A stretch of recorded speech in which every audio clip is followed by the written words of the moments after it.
Seems like good advice, but some parents and teachers go much, much further. Think Reno, Nevada. What probably comes to mind is casinos or slot machines. Maybe the lonely outskirts of the Black Rock Desert. But along with beautiful surroundings, the old gambling town is also home to the Reno Philharmonic Youth Symphony Orchestra and its first violinist, the concertmaster, 11-year-old Misha Rafi. Not only a first-class violinist, she's not bad at the piano. And with an IQ north of 145, she's quickly outpaced her classmates at one of Reno's best private schools. The message from her teachers? Slow down. I was told that I shouldn't ask as many questions. The teachers feel that some of the other students may not really understand. I felt that my learning was being held back.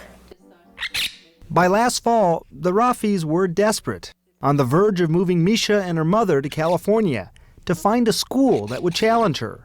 But then, fate intervened.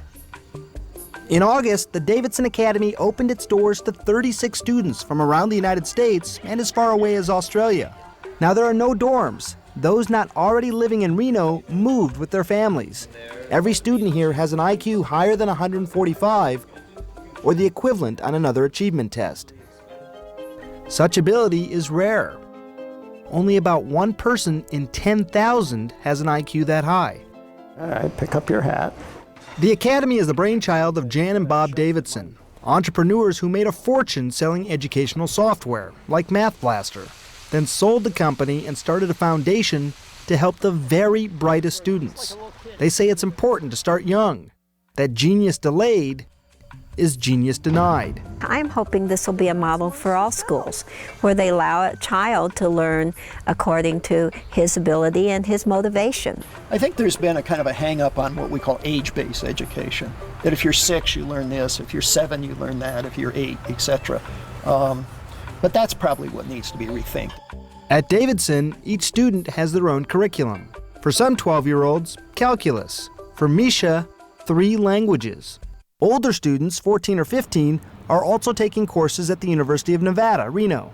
They learn in different ways. They're not just faster, they're different. Ellen Winter is a Boston psychologist who studies gifted children. They think in unusual ways. They solve problems in unusual ways.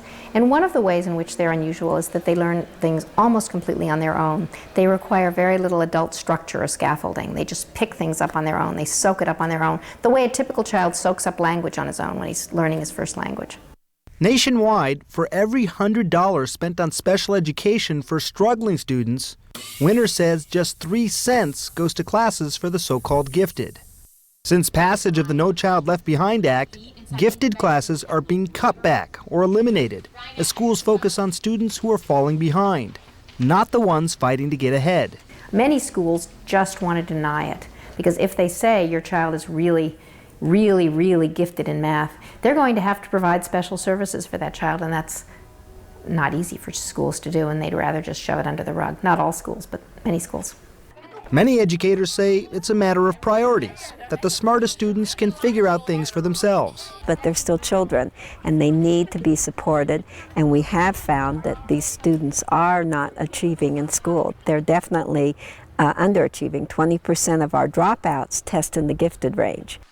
The Davidsons didn't set out to build a school. They started with a consulting program for kids in that tiny 1 in 10,000 group. Kids who simply ran out of options in the regular classroom. Vanessa! Kids like 11-year-old Vanessa Robinson, who until this fall went to public school in Enterprise, Alabama. Get it, Chloe! Get it! She loves goofing around, but she's been reading chapter books since she was in kindergarten. I want you to think about and reflect what we learned in this activity individually. The gifted program at Hillcrest Elementary is more ambitious than most.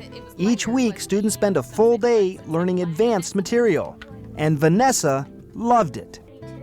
But that class is only 1 day a week. So this fall, with advice from a Davidson consultant, Vanessa's mom and dad are trying homeschooling. I get to move at my own pace and I don't have to wait for everybody else. I asked her, how much actually do you learn new at school? And she said 98% she already knows.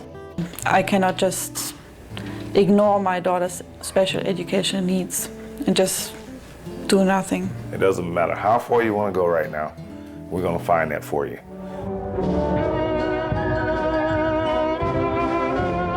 Like Vanessa, Misha showed early signs that she was no ordinary child.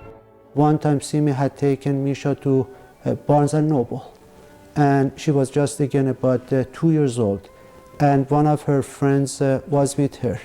And then Misha started at that time to read a book, a children's book, to him. And they were all surprised. Oh, she's reading, she can read, how can she read? I said, yeah, I don't know, she can read. Not only was she reading, at age 2, Misha started playing the violin. Mr. and Mrs. Rafi knew their daughter was smart, but until she took an IQ test for the Davidson application, they didn't know how smart. It was very high. It was, I don't think that it can't be higher than that. It was very high. And then we asked her about the type of questions that were on that IQ. At least in my case, frankly, it was beyond me. The Davidsons say individualized study shouldn't be limited to the gifted. That if the regular system doesn't work, it's time to try something else. I think the opportunity to learn at your own pace and your own motivation level would allow anyone to achieve more than they would otherwise. It's not just the profoundly gifted. Any student would learn more. As far as the Rafis are concerned, with the academy, they've hit the jackpot.